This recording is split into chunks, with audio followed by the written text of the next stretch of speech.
Hey everybody, how's it going? It's Mr. Young. I'm just checking in with everybody, and I hope you all had a nice weekend and enjoyed today. Today we didn't have school today, and I wanted to check in and ask, who knows why we didn't have school today? Today is a very important day. Anybody know why we weren't in school on Monday, January 18th? I think some people know. Yes, we are not in school today because we're celebrating and honoring the life of Dr. Martin Luther King Jr. Dr. Martin Luther King Jr. was a fantastic leader for the United States civil rights movement, where he fought for equal rights for African Americans here in the United States. A fight that's still happening today, from all the way back when in the 1960s, when Dr. Martin Luther King Jr. was alive and with us, all the way to today. And so today's a very special day. And so I hope that you all know and you all recognize why we weren't in school today. All right. So today I want to share a story with you that my son shared with me, my youngest son Camden, and I really like it. So I hope you like it too. So this story is called "Leaders Like Us," Major Taylor. Okay, see that? And it's written by J.P. Miller and illustrated by Markia Janai. So let's check it out. All right. Can you see that? A race to the finish line. Have you ever tried to win a contest?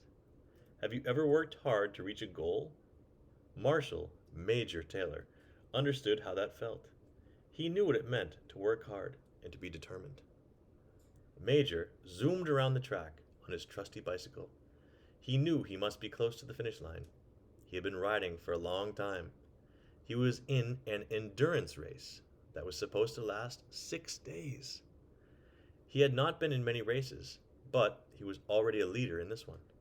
With hard work, he would become a leader in sports history, too. Wow, see, there he is.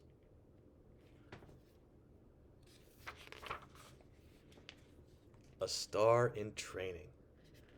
Major Taylor was born in 1878. He became best friends with the son of his father's boss. As a gift, the family gave Major a bicycle. Around and around in circles Major rode. He raced up ramps and down stairs.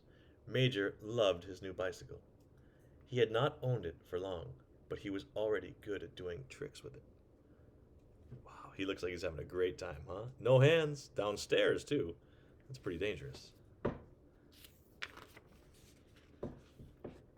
Bicycles had not been around for very long at the time.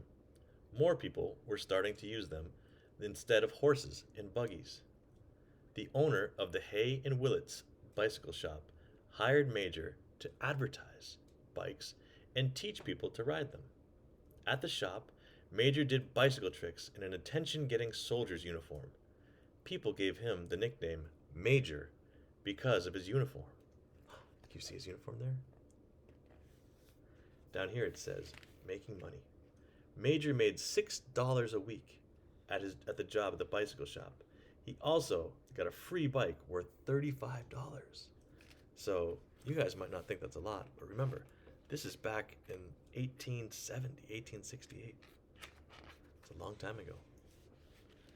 The owner of the bicycle shop got a big idea. He would enter Major in a race 10 miles long to advertise the bike shop.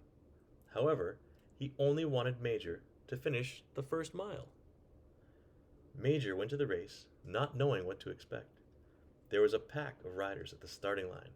He was the only African American rider. The race started. Major pumped the pedals as fast as he could. As he rode, he passed riders going uphill, passed them at the 1 mile mark, and passed them to cross the finish line. At age 13, Major had won his first bicycle race. It was only the beginning. There he is. Look, he looks like he's going fast.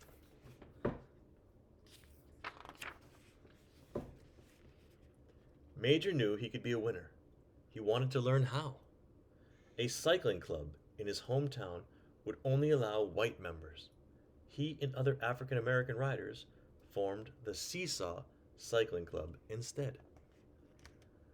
His racing victory got the attention of Louis Birdie Munger.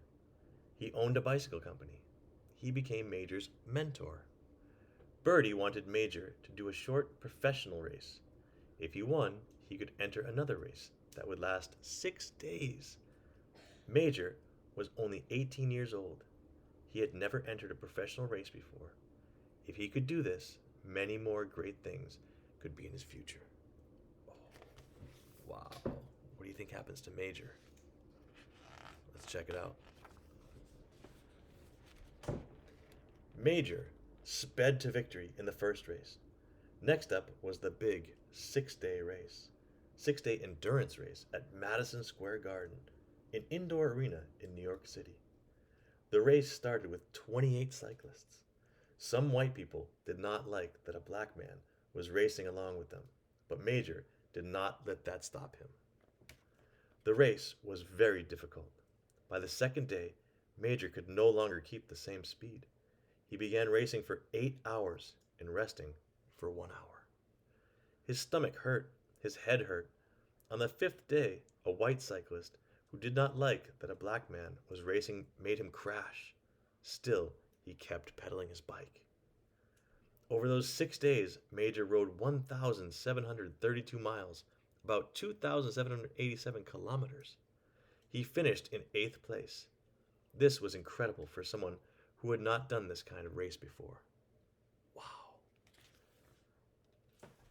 He is a really, really hardworking guy. Making history. The race was only the beginning. Soon, Major had set 7 world records. He became the first African American to win a world championship in cycling. He became famous. He did not stop even when white riders did things like throw ice water in his face during a race. He gave other black cyclists hope that they could succeed too. Over here it says, breaking the record. In 1899, Major biked a mile in 1 minute and 19 seconds. He set a new world record. People called him the fastest man in the world. Wow. Imagine riding a mile in 1 minute and 19 seconds. For 14 years, Major Taylor continued to be a leader in cycling. He retired from the sport at age 32 and moved to Chicago, Illinois. Major had earned a lot of money from the cycling. Unfortunately, he lost almost all of it because of the Great Depression. When he died in 1932, he had no money, and not many people knew about him. He did not even have a gravestone at the cemetery where he was buried. This important leader seemed to have been lost in history. Oh, wow. But Major Taylor would not be forgotten after all. People honored him as a leader after he died. In 1948, a group of cyclists told the bicycle company owner about Major's life. The owner paid for Major's grave to be moved and marked. Several cycling clubs host events to honor his life each year. There is even a monument to him in Worcester, Massachusetts.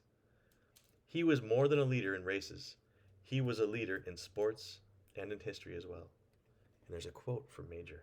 It says, "I felt I had my day, and what a wonderful day it was too." Wow.